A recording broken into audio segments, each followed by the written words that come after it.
Bill McAllister, Communications Director for Governor Sarah Palin. Welcome to the program, Bill.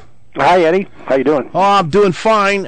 You and I are in the paper today, and the story is really not about you or I, but it's about the, I think people are finally getting it about these ethics complaints, that they're becoming ridiculous and that they're costing the state millions of dollars. How's the governor holding up over all this? Well, she was pleased that for the 13th time yesterday, an ethics complaint was resolved with no finding that she or anyone on her staff violated the Executive Ethics Act. And we've been saying that all along. These are frivolous complaints, and they are resentments, basically, that people are attempting to turn into legal issues, and it's not working. Is their bigger goal, in my opinion, that is just to taint the governor? The governor's poll ratings are still phenomenal, but they have dropped. Don't you think some of this has probably caused her poll ratings to drop, some of this unfounded, frivolous, ridiculous ethics complaints? You know, I don't know if any analysis has been done of why the poll numbers are lower than the stratospheric levels she enjoyed for such a long time. But, you know, you have to wonder if every other day you're hearing about someone calling the governor unethical, if that doesn't have some effect. I would think, though, that we've turned a corner here. I think with the number of complaints that have been dismissed recently, people are starting to get the idea that this process is being abused. And one of the unfortunate things about that is, I think in the future, when there's some reference to an ethics complaint, people aren't going to think very much of it. It's not going to be very meaningful. When there's really something, a future governor or legislator or something, they're going to say, oh, well, that's an ethics complaint. Heck, those happen all the time. That's no big deal. Yeah. Eddie, it's worth reminding people, too, that under the Ethics Act, under the Executive Ethics Act, unlike the Legislative Ethics Act, when you file a complaint, you're supposed to shut up about it. Right. There's confidentiality written into the statute. Now, there's no penalty for violating the confidentiality, whereas in the Legislative Ethics Act, if you do that, your complaint is automatically dismissed. Right. But for some reason, that provision does not exist in the Executive Ethics Act, so people file these complaints, and then they go out and do what they really want to do, and that is get some publicity to try and impugn the governor's character. During this article today, or I think the people have alluded to it before, they talk about this hand-picked board, and that, you know, the governor can fire them if they, if they don't rule against or for the governor. I mean, like there's some sort of a black helicopter conspiracy theory out there that the governor has some sort of, power over these people. What say you and the Gov? Well, first of all three members of the Personnel Board currently were serving when the governor took office on December 4th, 2006. She has had occasion to reappoint one of them, but they were all there when she became governor. And secondly, so Murkowski, are you saying that Murkowski are the ones that originally appointed these board members then? Correct. Okay. Yeah. And, people say, well, of course they're not going to go against her because they could be fired. Well, first of all, it's not true. They can only be fired for cause, and that is for actual wrongdoing. They can't be fired for any decision they make on an ethics complaint. But, even more than that, these aren't, someone referred to them on a blog entry or a reader comment as being cushy state jobs. I mean, these are volunteer positions. I presume they get some sort of per diem when they have meetings, but I mean, this isn't the livelihood of these three people, and so certainly I wouldn't expect them to violate any principles they had just to hold on to a volunteer state job. Yeah. What do you think about the comment that, well, some people out there say, well, heck, she's had 13 ethics violations against her. It must be something must be true.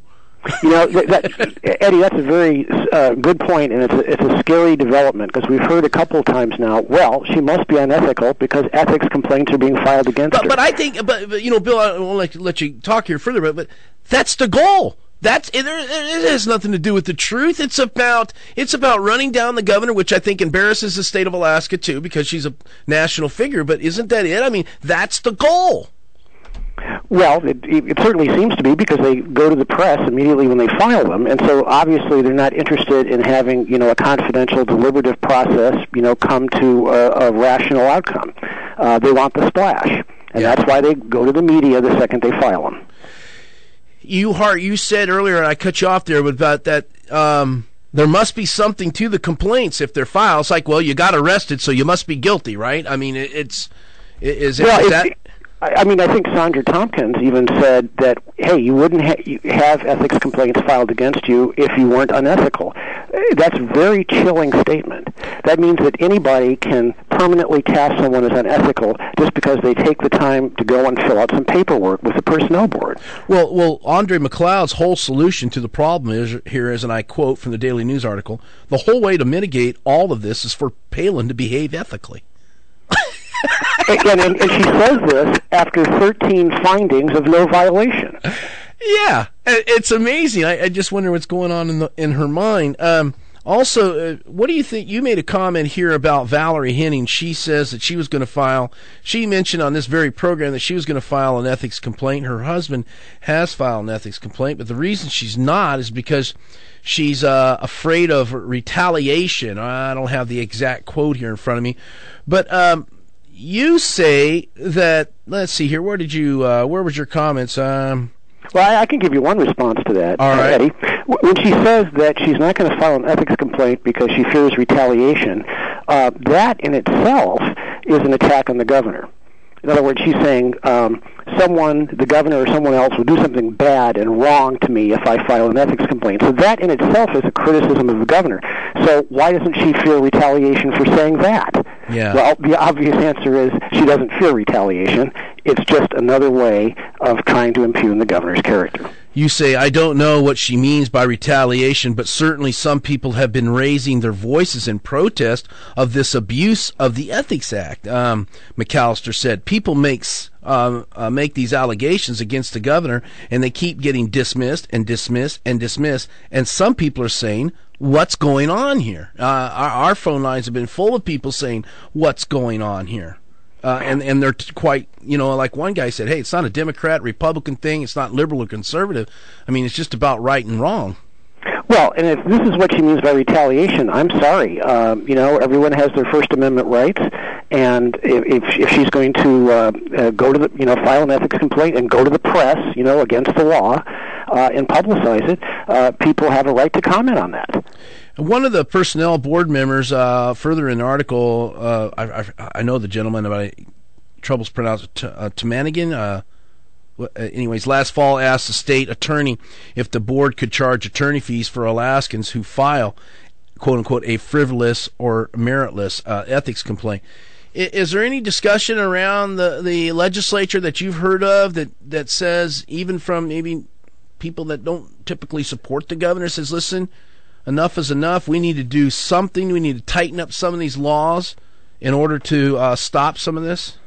I'm not aware of any specific legislative proposal that anyone's working on. What about the idea that if they go public with it, like for everybody else, if you're a legislator and you get an ethics complaint filed against you, if they go public with that complaint, as you said earlier, the complaint's dismissed, it's thrown out.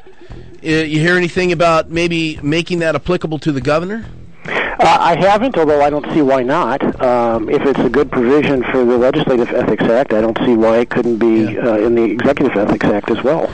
Well, again, we appreciate your time and with us today. We hope that the governor is somewhat relieved by these announcements, and we hope maybe we can move on in this state and deal with the people's business instead of this barrage of ethics complaints. Thanks again, Bill McAllister. Yeah, thank you, Eddie. Yeah, appreciate it.